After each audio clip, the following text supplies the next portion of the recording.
Hello दोस्तों, कैसे हैं आप सब। उम्मीद करता हूं आप सब काफ़ी अच्छे होंगे। आज हम ब्रिगेड होटल वेंचर्स आईपीओ के बारे में जानेंगे। सबसे पहले ग्रे मार्केट प्रीमियम के बारे में जानेंगे, आईपीओ की डिटेल्स के बारे में, कंपनी की डिटेल्स के बारे में, फाइनेंशियल्स और फंडामेंटल्स के बारे में, और आईपीओ अप्लाई करना है अवॉइड करना है इसके बारे में जानेंगे। ब्रिगेड होटल वेंचर्स भारत में अनेक शहरों में होटल्स को संचालित करती है। यह एक real estate developers brigade enterprises की एक सहायक कंपनी है। भारत में लग्जरी होटल्स के क्षेत्र में तेजी से उभरती हुई एक कंपनी है। 30 जून 2024 तक कंपनी के दक्षिण भारत में केरल, आंध्र प्रदेश, तमिलनाडु, तेलंगाना और केंद्र शासित प्रदेश पांडुचेरी, लक्षद्वीप, अंडमान निकोबार द्वीप समूह में होटल्स का ओनरशिप रखती है। कंपनी अपने ग्राहकों को लग्जरी रूम्स के साथ साथ ही क्वालिटी फूड्स, रेस्टोरेंट, प्रदर्शनी lounge, swimming pool, spa, gym और कॉन्फ्रेंस स्पेस जैसी सुविधाएं भी मुहैया कराती है। कंपनी के पास बेंगलोर, कोच्चि, चेन्नई और गिफ्ट सिटी गुजरात में 1604 कमरे और 9 होटल्स को संचालित करती है।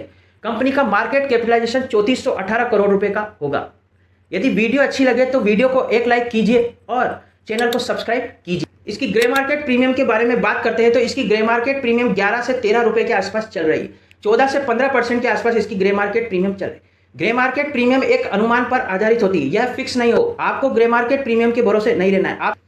आपको अपना एनालिसिस, अपनी रिस्क, अपनी कैपेसिटी को ध्यान में रखकर बनाना है। आईपीओ डेट्स की बात करते हैं तो 24 से 28 जुलाई तक यह आईपीओ खुला रहेगा। आईपीओ साइज की बात करते हैं तो 760 करोड़ रुपए का यह आईपीओ होगा। ऑफर पूरा का पूरा फ्रेश इश्यू होगा, पूरा पैसा कंपनी के पास आएगा। आईपीओ प्राइस की बात करते हैं तो 85-90 रुपए का ये प्राइस बैंड होगा। एक लोट में 166 शेयर होंगे, 14,940 की एप्लीकेशन लगेगी।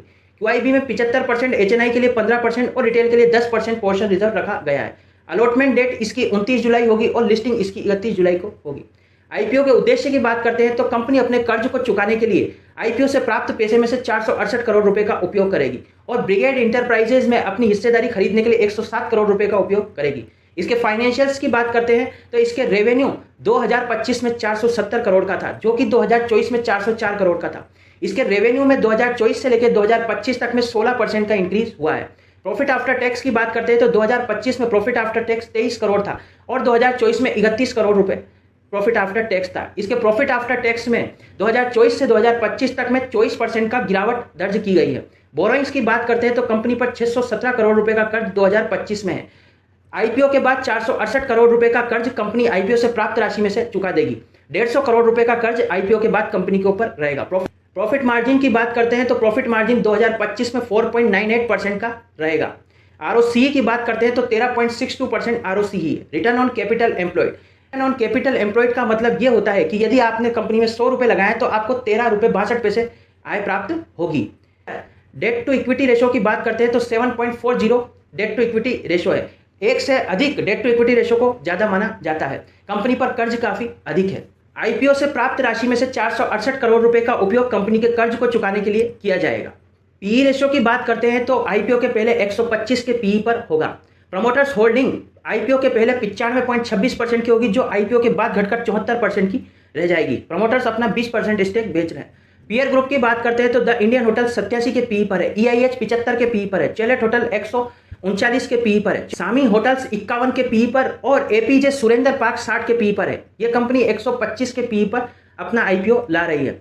यह आईपीओ का रिव्यू समाप्त हुआ। अब हम जान लेते हैं इस आईपीओ को अप्लाई करना है या अवॉइड करना है।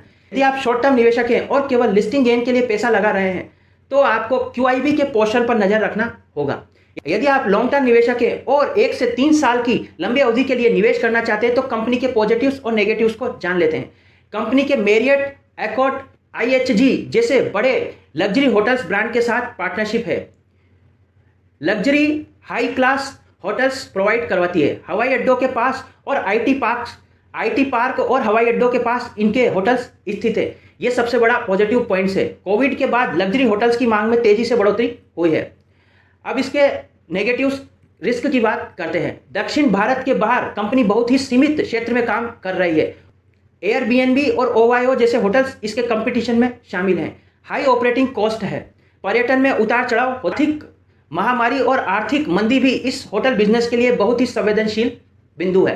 जानकारी अच्छी लगी हो वीडियो को लाइक कीजिए और चैनल को सब्सक्राइब कीजिए और बेल आइकन को प्रेस कर लीजिए ताकि जब भी वीडियो अपलोड होगा पहला नोटिफिकेशन आपके पास आएगा।